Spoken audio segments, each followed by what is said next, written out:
Does sin begin with temptation? When we begin to think that disobeying God looks pleasant to the eyes and desirable to make one wise, are we in trouble? Let's discuss this in Genesis 3.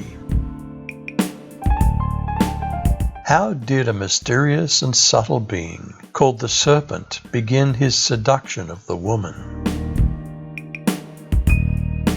Now the serpent was more crafty than any of the wild animals the Lord God had made. He said to the woman, "Did God really say, 'You must not eat from any tree in the garden'?" The woman said to the serpent, "We may eat fruit from the trees in the garden, but God did say, 'You must not eat from the tree that's in the middle of the garden, and you must not touch it, or you'll die.'" Is the devil referred to in similar terms? Was this walking, talking snake therefore possibly that dragon, Satan himself? He laid hold of the dragon, that serpent of old, who's the devil and Satan, and bound him for 1,000 years.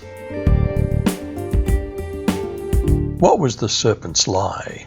Do today's door-to-door salespeople still prefer to talk to the woman of the house because she's easier to sell to? "You won't die," the serpent replied to the woman. "God knows that your eyes will be opened as soon as you eat it, and you'll be like God, knowing both good and evil." Did looks deceive them? Was the man also deceived? Was shame immediate? When the woman saw that the tree was good for food, and that it was a delight to the eyes, and that the tree was to be desired to make one wise, she took some of its fruit and ate. Then she gave some to her husband with her, and he ate it too. Their eyes were opened, and they both knew that they were naked. They sewed fig leaves together and made coverings for themselves. They heard Yahweh, God's voice, walking in the garden in the cool of the day. And the man and his wife hid themselves from the presence of Yahweh God among the trees of the garden. Why did they hide? Were they suddenly afraid of God? The Lord God called to the man and said to him, "Where are you?"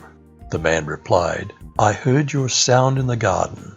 I was afraid because I was naked, and I hid myself." He said, "Who told you that you were naked? Did you eat from the tree which I commanded you not to eat?" Was there any deflecting of the blame onto someone else? Do we still do this? "It was the woman you put here with me," the man said. "She gave me some of the fruit, and I ate it." The Lord God then asked the woman, "What have you done?" "The snake tricked me," she answered, "and I ate some of that fruit."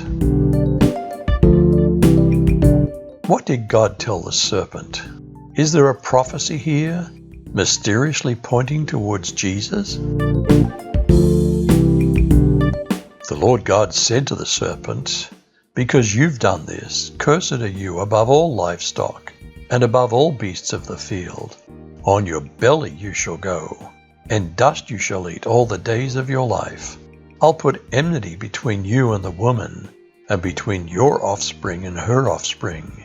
He shall bruise your head, and you shall bruise his heel." What did God say to the woman? Was the man being in charge meant to be a curse, or a blessing to prevent future being led astray? To the woman he said, "I'll greatly increase your pain in childbirth. You'll bring forth children in pain.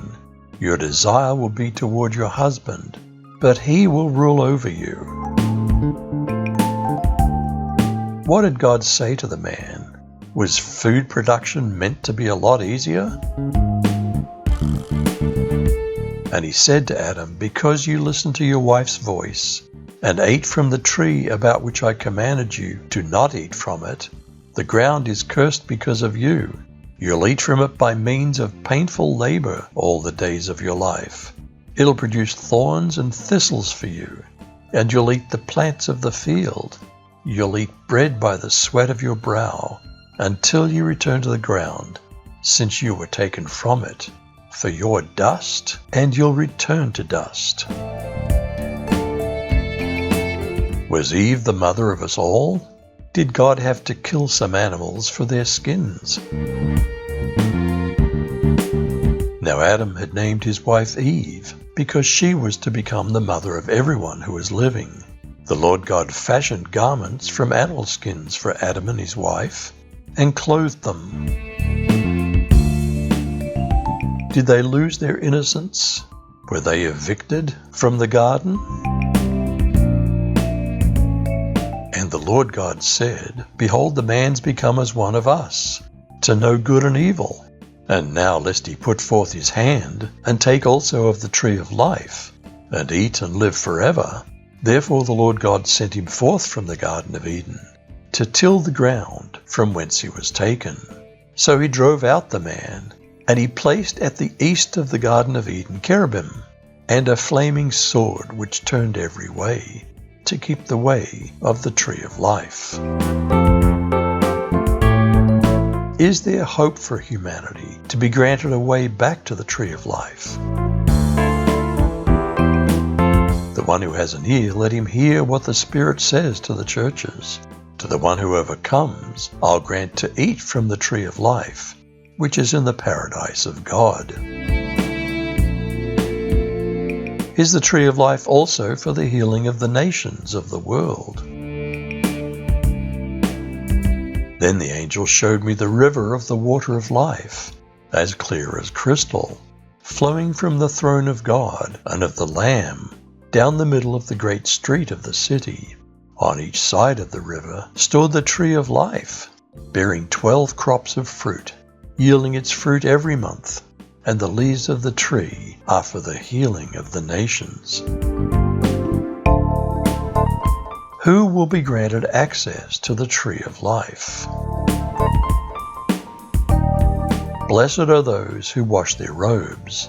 They'll be permitted to enter through the gates of the city and eat the fruit from the tree of life. We learned that sin begins with temptation. When we begin to think that disobeying God looks pleasant to the eyes and desirable to make one wise, we're in trouble. How do we overcome the devil's temptations? Therefore, submit to God. Resist the devil, and he'll flee from you. This chapter taught us that sin begins with temptation. When we begin to think that disobeying God looks pleasant to the eyes and desirable to make one wise, we're in trouble. Will we follow this simple battle plan? Submit to God, resist the devil, and he'll flee from you. You decide.